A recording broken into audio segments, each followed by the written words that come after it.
Hey everybody, this is JJ here with another rigging overview video. This time we're going to talk about the Cannam reaverbot and basically all the functionality that comes from this rig.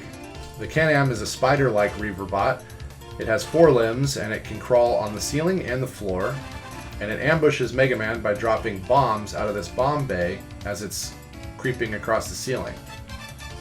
This rig was definitely a bit more complicated than the last two. There had to be individual controls for the limbs, and I needed to be able to have the flexibility to control the limbs with both inverse kinematics and forward kinematics, as well as the flexibility to move the head around and pivot in really distinctive spots, and have the functionality of these bomb doors, bomb bay doors, and some additional flexibility.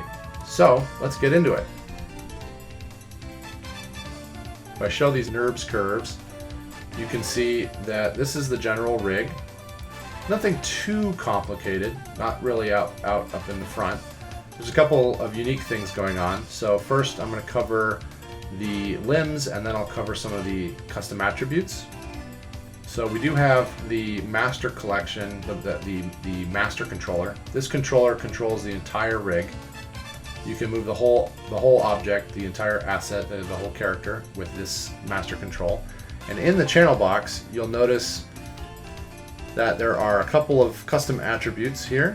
We have IK to FK, which is what controls the limbs. I'll discuss more about that in a sec. We have a bomb drop attribute, which if you slide this, middle mouse slide this, it will open the bomb doors. And this is where you can animate out or deploy or spawn a bomb.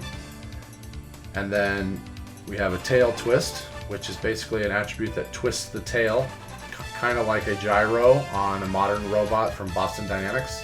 Something like that, that's the idea. And then we have bomb drop control visibility, where we have these extra controls that can be manipulated for individualized posing on the bomb blast doors. So if you wanted to maybe have him break, or maybe these fall off, or you wanted to use it for some purpose, those are also available.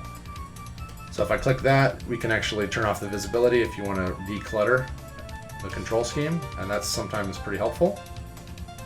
And now to talk about the limbs, we have basically, to start, we have IK controls by default. IK stands for inverse kinematics, which means that the base or the bottom of the chain controls up the chain to a fixed point, like a shoulder point or a hip point.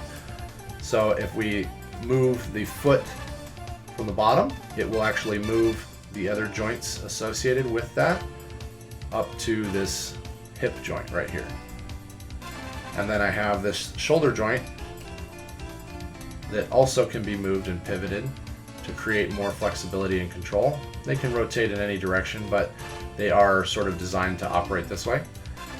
And then there's an additional control inside of these. So if you select these assets here and you look over here on your custom attributes, there's an Alt rotate, and this will actually slide these along that slot that's on the body of the robot.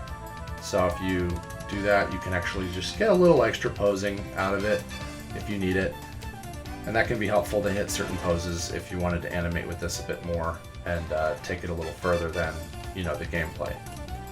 There's also these suction cups, which have a separate animation, so we can actually bend these down and collapse them, so it kind of looks like his weight is moving and sucking along the ground. Sort of a fun little way to get some secondary animation to give the impression that the robot has a little more weight to it. And that's pretty much it for the limbs. They're pretty basic, but there's 4 of them, so it's a little bit more than you might be used to. And then the FK to IK, if I switch this from IK to FK, it operates more like an FK system, which is kind of like an action figure, where the top of the chain controls every subsequent chain below it. So you can see it moves and operates similar to an action figure. And this is good for getting arcs.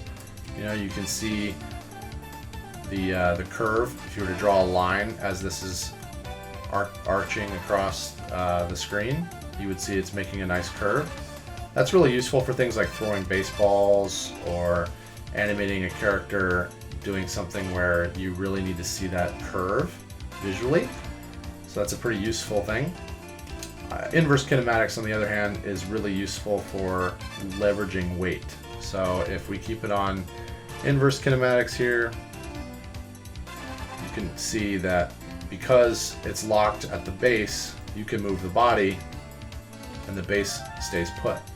So this can create some really nice weight from your character without doing a whole lot. And it's really, really useful for a four-legged creature, so it's on by default. You can see you can pose them in all sorts of poses and it won't break.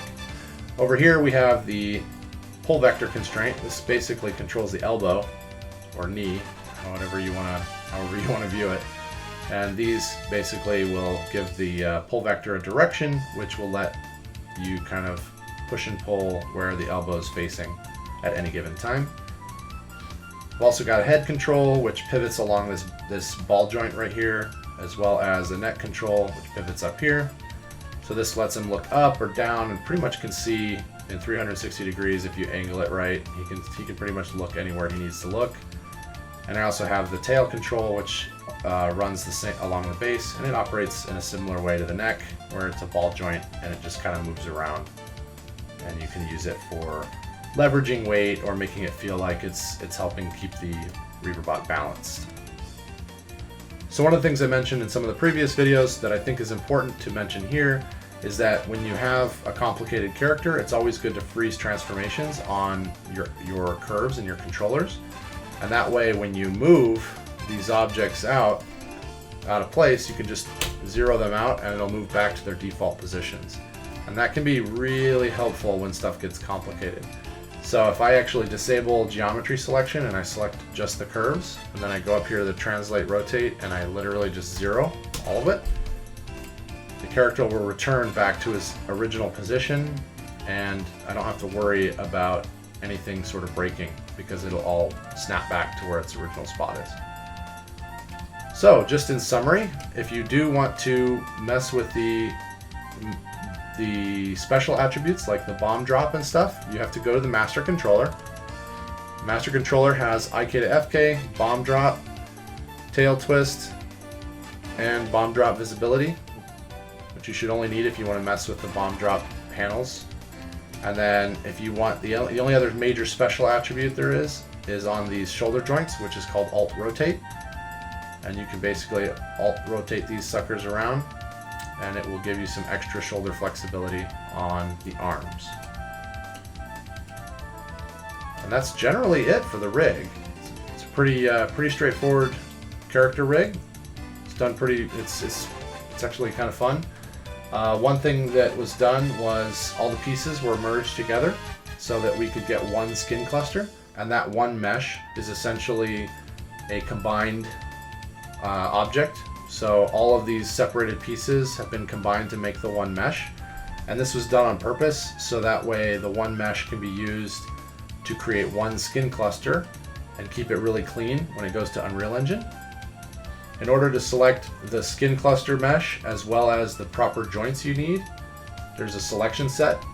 So if you go to select, quick select sets, Cannam UE4 set, you will actually select the exact bind joints, the geo, and it will make those selections for you so that you can export an FBX and send it to Unreal or Unity or wherever it is you'd like to take this asset. So if you go to export selection, you're going to want these settings over here, and you're going to want to make sure that you turn on animation, and you're going to want to bake your animation, and you're going to want to set it to your timeline settings. So in my case, I don't have any animation here, but you'll want to make sure you bake it to your timeline and make sure deform models, skins, and blend shapes are enabled, and that should give you the animation you need to send to Unreal Engine. Now, since I always talk about it, I'll talk a little bit about the shaders.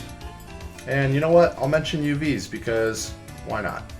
If you wanted to reskin this asset because you want to make new textures or something, UVs are very clean and they take up only one UDIM. So there's only 0 to 1 UDIM space that they're using, but they're very clean and should be pretty easy and straightforward to understand. And then the materials are also pretty simple I am using what's called a multi-sub, so I have 2 materials on one object, which is kind of a no-no if you're going to work in Maya, but if you're sending this to Unreal, it's not that big of a deal. And essentially the material is, I'll go ahead and move this so you can see, and I'll remove these. There we go. So it's using a Maya 2020 surface shader, which is super useful, and it operates kind of like a PBR shader. So I've got a normal map, I've got a mixed ambient occlusion map, color, and an emissive, which is self-illumination for anyone familiar with V-Ray. Basically, it's your glow map, and in this emission, I've also multiplied the emission by the color, so that way I can do some stuff with the ambience of the character, so that there's a little bit, so basically just so that the character's a little brighter, because if I turn this off, you can see it's really dark and really harsh and not as playful. So it's been lifted quite a bit just to kind of have some fun with it and present it a little better on the Maya side. And that pretty much wraps up the Cannam rig overview. If you have any questions, please drop them in the comment section below. I'll do my best to answer them. I'd like to take this moment to mention that if you want to play around with this asset, the asset is available, all of it, the rig, the animations, the model, the textures, the entire asset is available in the link in the description. And feel free to use it, but please, I request that you credit me and this project, and maybe even link back to it if you do decide to use this in your work. I would appreciate that. Also, I want to say that I have another channel that I've been slowly working on and building up called PSYCHOPOMP, and that channel is basically a channel dedicated to tutorials and future projects. So if you'd like to give that a peek, the link will be in the description. It's more for game developers or people interested in 3D work. So it's got tutorials currently on Maya, but I'm going to be adding tutorials for Unreal Engine, tutorials for Substance Painter, and possibly other programs as well. And so I'd like to put that out there for those interested in that kind of content. Thank you very much for watching. Thanks for your support. I appreciate a like, subscribe, all those good, wonderful things if you like this video. And I guess I'll see you on the next one.